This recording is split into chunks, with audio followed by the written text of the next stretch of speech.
Bom dia a todos.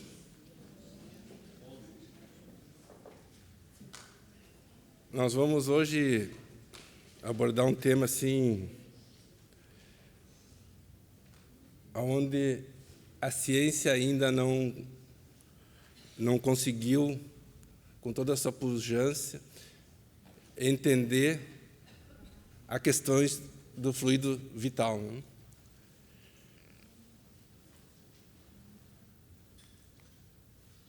A vida, ela é constituída de pequenos saltos quânticos.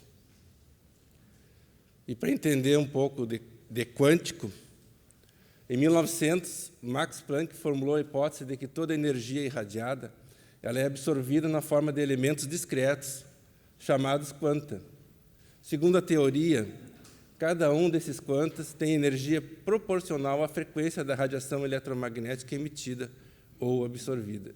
E, em 1905, baseando seu trabalho na hipótese quântica de Planck, Albert Einstein postulou que a própria luz é formada por quantas individuais, o que, em 1926, ficou conhecida como fóton. E aqui surgem, então, as ideias que formulam a física quântica, e aonde o homem passa a ver o elétron com um comportamento, ora como matéria e ora emitindo fótons de energia.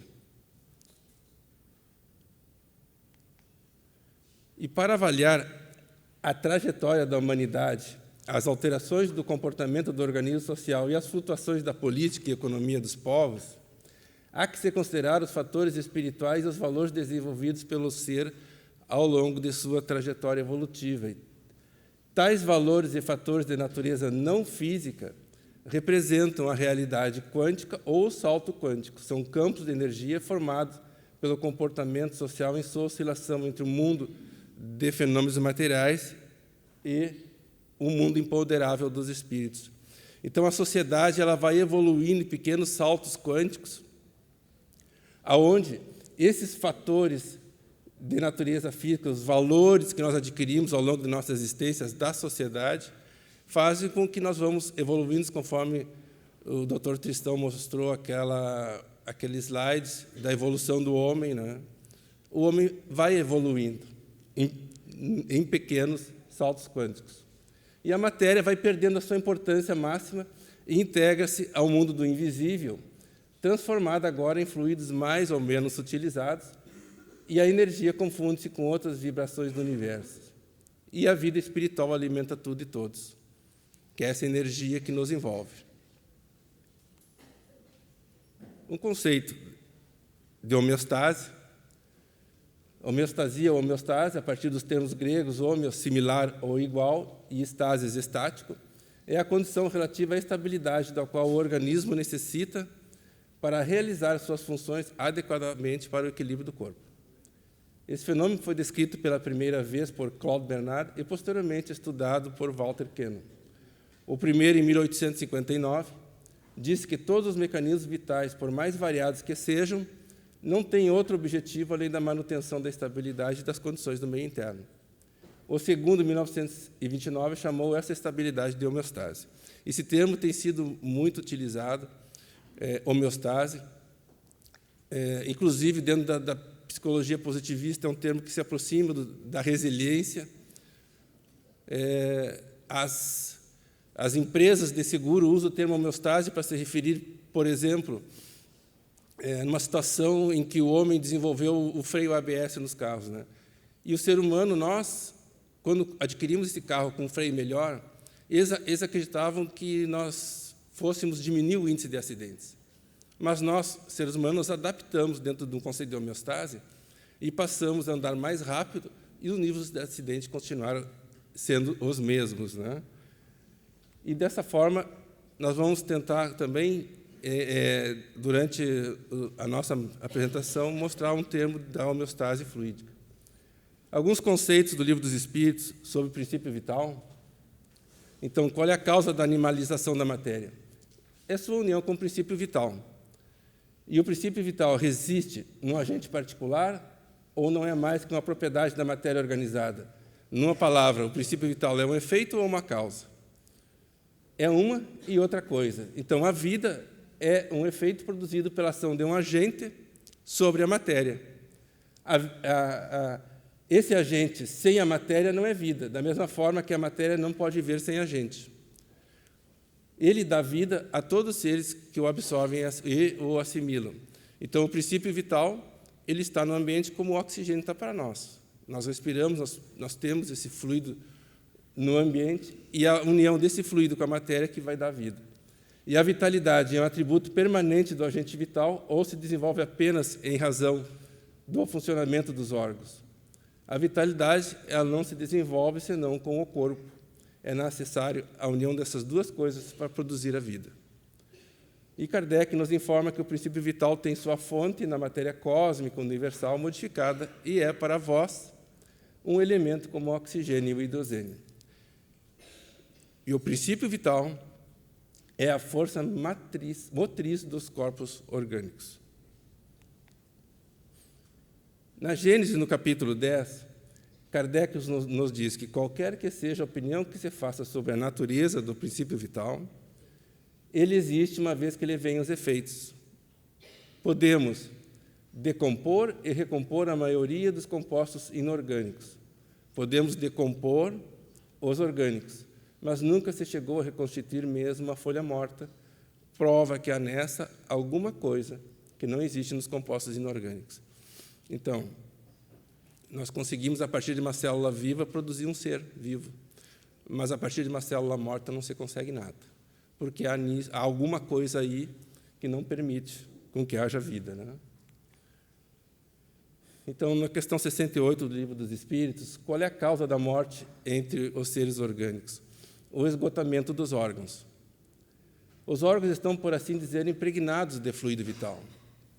E esse fluido, ele dá a todas as partes do organismo uma atividade que as une em certas lesões e restabelece as funções momentaneamente suspensas. Porque esse fluido vital é que vai estimular a homeostase fisiológica, né? Então, aí que surge a ideia da conceito da homeostase fluídica. Mas, quando os elementos essenciais ao funcionamento dos órgãos estão destruídos, o fluido vital ele é impotente para lhes transmitir o movimento de vida e o ser morre, semelhante a um aparelho elétrico quando desligado a tomada. Então, veja a importância do fluido vital, né? O princípio vital ele se extingue com a morte, e o princípio espiritual, o espírito, ele se liberta do corpo. E quanto a quantidade de fluido vital, ela não é um fator absoluto para todos os seres orgânicos, ela varia segundo espécies e não é um fator constante, seja no mesmo indivíduo ou no indivíduo da mesma espécie, porque nós temos uma quantidade de fluido vital, mas ao longo da nossa vida, da nossa existência, de acordo com o que nós pensamos e sentimos, nós podemos desencadear um desgaste desse fluido vital que nós carregamos. Nós vamos nos promovendo um desgaste. Existem alguns que são, por assim dizer, saturados, enquanto que outros dispõem de apenas uma quantidade suficiente. Daí, para algumas pessoas, a vida é mais ativa, mais vibrante e, de certo modo, superabundante. E a absorção de fluidos, ela está relacionada com a matéria, mas ela sofre influência do estado espiritual, pois é sempre o espírito o condutor de todos os fenômenos do nosso estado espiritual. Como o Dr. Edson comentava, né, dos nossos pensamentos, dos nossos sentimentos. O estado mental do espírito modifica a atmosfera espiritual e o torna possível a absorção de fluidos semelhantes. Emmanuel, quando falando do perispírito, diz que a energia vital ela é aglutinada em outra estrutura que vai servir de verdadeiro reservatório de vitalidade, necessário durante a vida física. É uma ação do corpo espiritual do perispírito sobre os elementos físicos. Sendo o duplo etérico de constituição delicada e de natureza etérica e ectoplasmática, e de grande sensibilidade, torna-se altamente influenciável e se ressente em sua estrutura íntima do comportamento humano, equilibrado ou não, no que se refere às viciações. ou virtudes, pensamentos desatinados, emoções indisciplinadas, alimentação abusiva, substâncias hipnóticas, sedativos, entorpecentes, álcool, fumo, etc., vão afetar o nosso perispírito, atingindo, através do duplo etérico, o nosso corpo físico. E, desta forma, nós vamos causando um desgaste do nosso fluido vital. Na infância, a capacidade de processar o fluido cósmico para a produção de fluido vital era muito acentuada. E essa capacidade se mantém mais ou menos inalterada durante a juventude. Mas, a partir de certa idade, ela torna-se bastante reduzida, fato este que leva a uma diminuição progressiva da vitalidade do indivíduo, levando a um envelhecimento geral do organismo. E isso a gente sente no próprio corpo, né? Chega uma certa idade da vida que a gente começa a perceber a dificuldade, por exemplo, para emagrecer, nosso metabolismo fica mais lento. E tudo existe uma interligação entre as condições fluídicas vitais que temos, que está intrinsecamente relacionada com a fisiologia do nosso organismo. E o esgotamento do fluido vital. A quantidade de fluido vital, ela se esgota, ela pode vir a ser insuficiente para manter a vida, se não se renova pela absorção e assimilação das substâncias que o contêm. Veja aqui, ó. A produção de fluido vital, ela se dá pelo metabolismo dos órgãos. Há uma relação intrínseca entre o fluido vital e os órgãos. O próprio metabolismo produz fluido vital para o nosso organismo. Nós podemos receber doação de fluido vital através do trabalho espiritual, de passes, e podemos absorver fluido vital pela natureza, pelo sol, pelas plantas, pelos animais, por uma energia superior que a gente recebe também energias e fluidos espirituais. Aqui eu botei essa foto só para nós, de certa forma, pensarmos e meditarmos um pouco, né? É uma foto simples de uma pomba que fez um ninho dentro de uma samambaia no pátio em casa. E é engraçado, eu fiquei pensando, analisando, né? Como é que pode essa ave fazer um ninho embaixo dessa samambaia existem 3 cachorros que vivem ali embaixo. Nós transitamos por baixo dessa samambaia todo dia, transita, minha empregada, nós transitamos, e ela se mantém ali, quieta. Agora, o que faz com que essa ave consiga encontrar harmonia no ambiente desses, né? O quanto as coisas espirituais nos envolvem e quanto a natureza ela é importante para nós, essa integração. Quando nós saímos, e aqui, nesta foto, quando a gente viaja, a gente não volta renovado, espiritualmente. Nos finais de semana, pegamos um dia de sol, depois de um período de chuvas, a gente tem o hábito de ir na praça, leva a família, vai pegar um solzinho, nos domingos à tarde. Que sentido tem isso para a vida da gente também, além do prazer de estar ali, né? É que a gente vai se renovando no contato com a natureza, contato com o sol, com as plantas, com os animais. Isso faz parte da nossa existência. E o fluido vital se transmite. O fluido vital ele se transmite de um indivíduo para outro. Aquele que tem o bastante pode doá-lo para aquele que tem pouco e, em certos casos, restabelecer a vida prestes a se apagar, né, nos trabalhos espirituais de cura. Nos processos de cura espiritual, onde são utilizados energias dos encarnados, o fluido vital será o principal elemento a ser transfundido para o enfermo. E na moratória espiritual, onde o encarnado recebe a permissão para continuar na Terra por mais alguns anos, estará ele recebendo determinada carga de fluido vital para renovar as suas reservas já combalidas.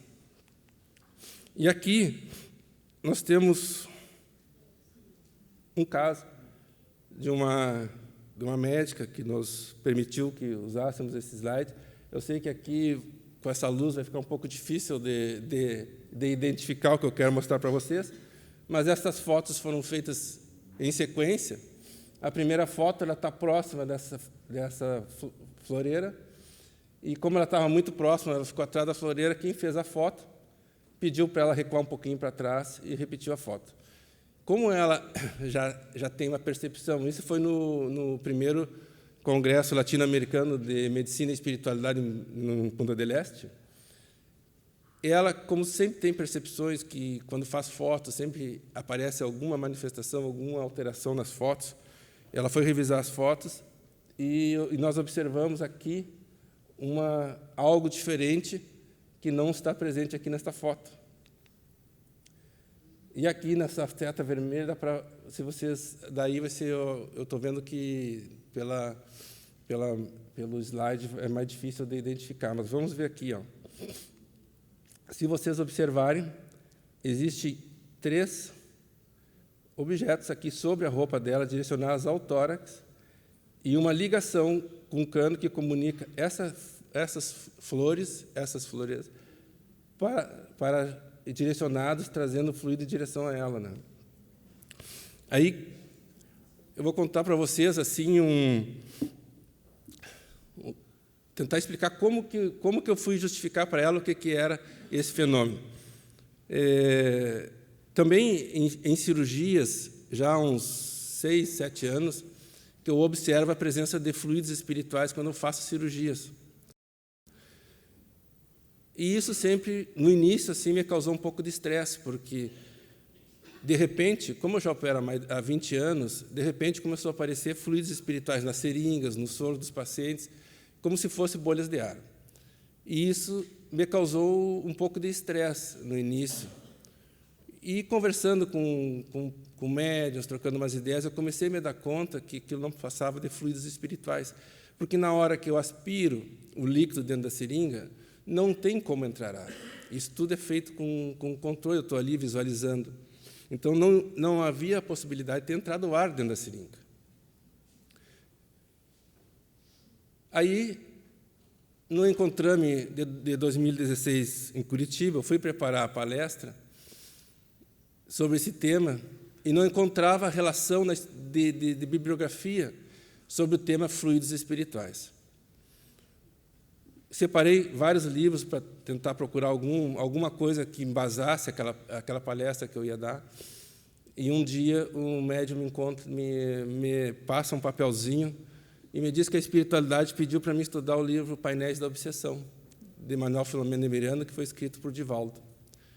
E aí eu peguei esse livro, fui ler, e ali eu fui encontrando resposta para todos os meus questionamentos. Nem todos, mas eu fui encontrando ali o sentido para aquilo que acontecia em cirurgia. E dentro, no capítulo 5 deste livro, fala sobre um aparelho mediúnico chamado pulmotor, que é o que eu sugeri para essa colega, que provavelmente era o que estava acontecendo com ela, que é um aparelho usado pela espiritualidade para infundir fluido vital e promover a moratória de vida para nós, seres encarnados. Esse equipamento ele foi conectado no livro, no braço direito da pessoa, do espírito, da pessoa que estava estava na UTI, em recuperação pós-operatória, retirando o tônus vital dele e reinfundindo fluidos de energia superior, que no livro coloca como Mahaprana, e clorofila, que são fluidos das plantas, reinfundidos junto com o fluido de um médium, fluido humano, de um médium doador, que no caso era o Venceslau, que durante o sono físico, os espíritos trouxeram o espírito dele e transfundiram do braço esquerdo do espírito do Venceslau fluido humano, para juntar 3 tipos de fluidos que foram infundidos nesse espírito, nesse trabalho no plano espiritual que está descrito nesse livro, Painéis da Obsessão, que é fluido humano, fluido das plantas através da clorofila e o fluido de energia superior do Mahaprana. Eu sugeri para ela que provavelmente fosse isso que tivesse acontecido e perguntei para ela, mas tu não tens nenhum problema no tórax, alguma coisa, porque parece que está tão direcionado esse equipamento para uma região específica, né? E aí ela se lembrou que realmente tinha um problema no pulmão direito já há algum tempo. E assim a gente tem assim aqui um exemplo e é uma forma da gente ilustrar um pouco o tema de fluido vital. E aqui nessa foto, nessa imagem, vocês veem aqui, ó, no soro, está mais fácil de ver aqui os fluidos espirituais no frasco de soro. Isso é dentro do bloco cirúrgico, está ocorrendo uma cirurgia, o equipamento de anestesia. Aqui é uma seringa de um antibiótico no posto de enfermagem que está para ser administrado na paciente, e a presença de fluidos aqui na seringa. E aqui em cirurgia, que não aparece muito, na foto não está bem nítido, os fluidos aqui, quando são administrados líquidos nos pacientes. E aí, no livro Painéis da Obsessão, também fala sobre o trauma cirúrgico promove um trauma no perispírito. E o processo cicatricial, a recuperação pós-operatória, ela se dá também a nível de perispírito e a nível de corpo físico.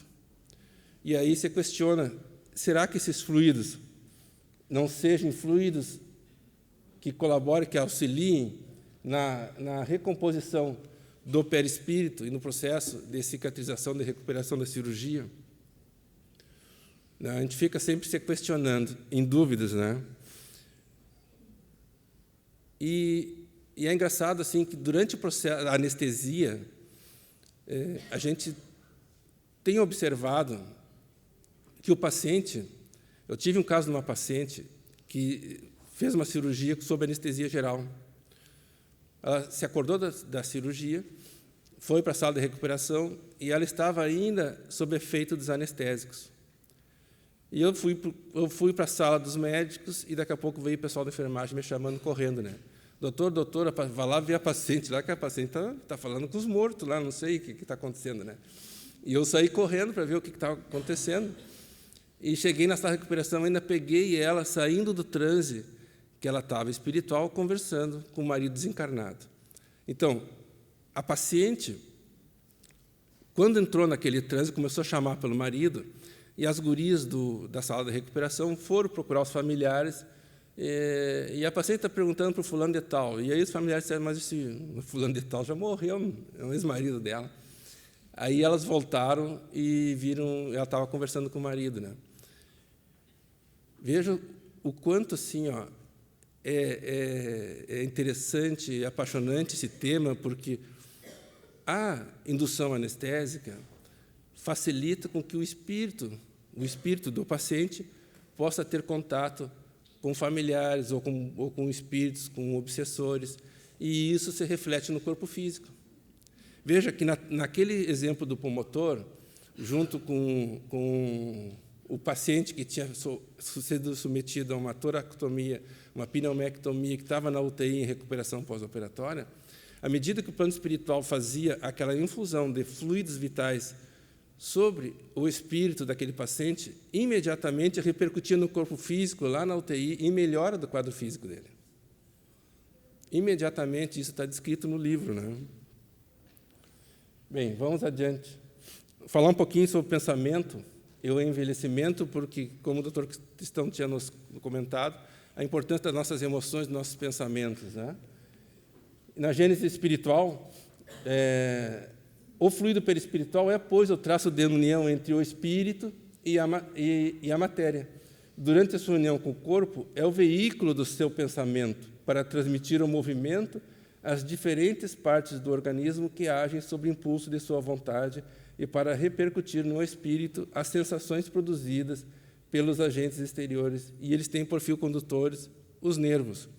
Então, assim como a gente capta os estímulos através do sistema sensorial, da mesma forma, pelo sistema das glândulas, sistema nervoso, através do perispírito e do duplo etérico, vai ter um reflexo no corpo físico, né? A ação dos espíritos sobre os fluidos espirituais, eles têm consequências de uma importância direta e capital sobre nós encarnados, né? Desde o instante que esses fluidos são veículo do pensamento, que o pensamento pode modificar-lhe as propriedades, é evidente que eles devem estar impregnados de qualidades boas ou más dos pensamentos que os colocam em vibração, modificados pela pureza ou impureza dos sentimentos. Então, nossos sentimentos e nossos pensamentos acabam influindo também nesse conjunto sobre os fluidos espirituais, sobre a nossa fluido vital.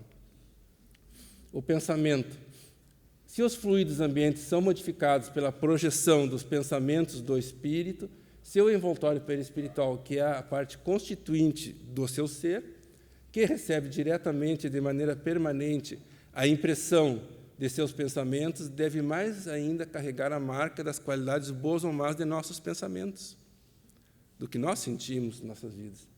E os fluidos viciados pelos eflúvios dos maus espíritos podem se depurar pelo distanciamento destes, mas o perispírito será sempre o que é, enquanto o próprio espírito não se modificar. E isso é uma realidade muito comum na casa espírita, quando a gente trabalha espiritualmente. O paciente chega com um quadro de ansiedade, de dificuldade espiritual, no passe se afasta o espírito obsessor, o paciente se sente bem, mas a vinculação retorna, por quê? Porque o próprio espírito não se modifica, né?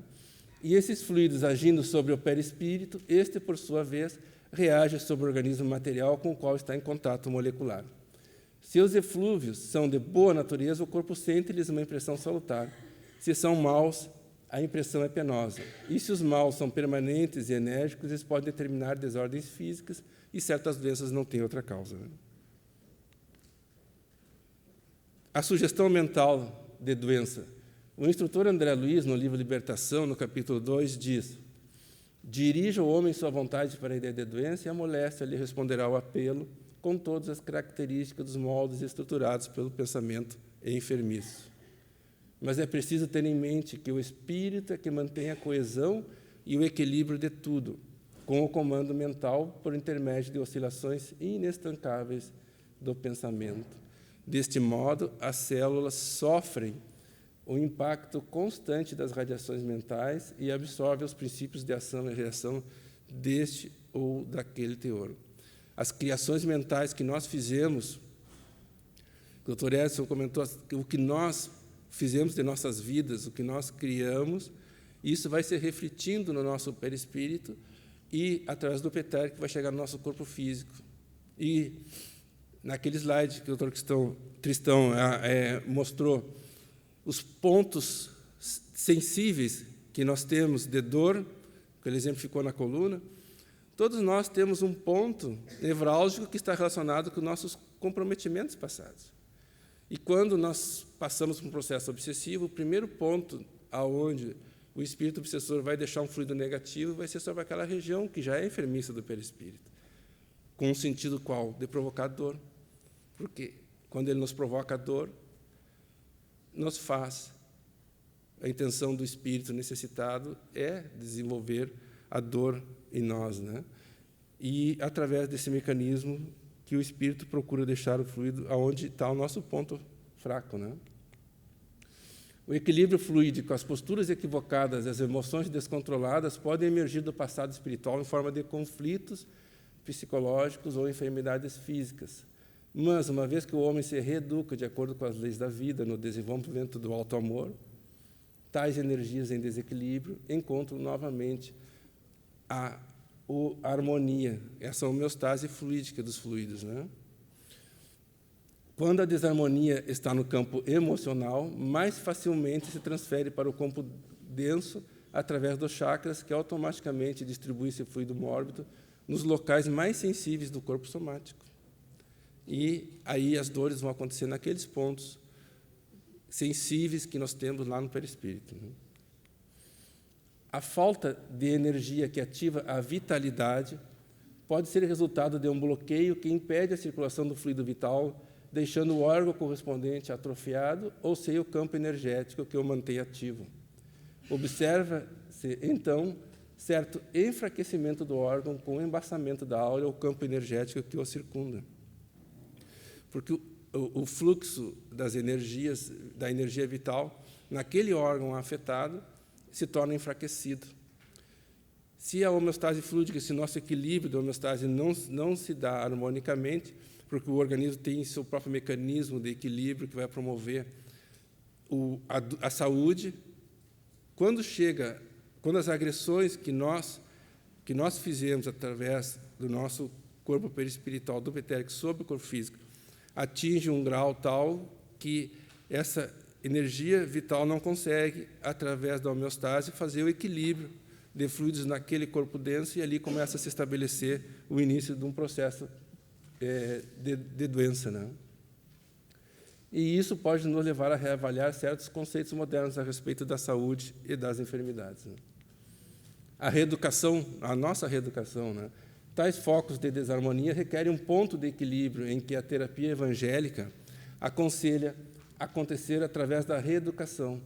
Reeducar-se é procurar o ponto de equilíbrio entre a matéria e o espírito. Situações como ansiedade, depressão, pessimismo, estresse, insônia, drogas, álcool, fumo, excessos alimentares, de trabalho, de paixões. E aqui nas paixões é o nosso calcanhar de Aquiles, de nós, seres encarnados, que a gente extrapola, né? São inúmeros esses fatores que levam à perda de fluido vital e de energia. Sentimos cansaço, indisposição para o trabalho, fadiga crônica e etc. E a obsessão prolongada ela pode causar uma perda de fluido vital, o que diminui a vitalidade. A gente vê muito assim, hoje, nos meios de comunicação, um estímulo para que nós nos tornamos permissivos às questões da paixão e da sexualidade. E isso vai levando o ser humano a caminhar os jovens por um caminho de comprometimentos espirituais que vão repercutir ao longo das próximas gerações, né? E o nome saúde e doença. A questão da saúde e doença no Espiritismo está, portanto, profundamente vinculada à lei de causa e efeito, ao karma, porque resulta da ação do espírito sobre a matéria, segundo a responsabilidade individual e da utilização do nosso livre-arbítrio, né? E, concluindo assim, nós convidamos a todos vocês que possam participar desse segundo Simpósio Médico Espírita Brasil-Uruguai, que vai ser realizado na cidade de Rivera. Isso vai ser o ano que vem ainda, em 2019, em maio, no Teatro Municipal de Rivera. E agradecemos a oportunidade para a comissão organizadora e esperamos ter conseguido deixar uma mensagem positiva para todos vocês, tá? Muito obrigado.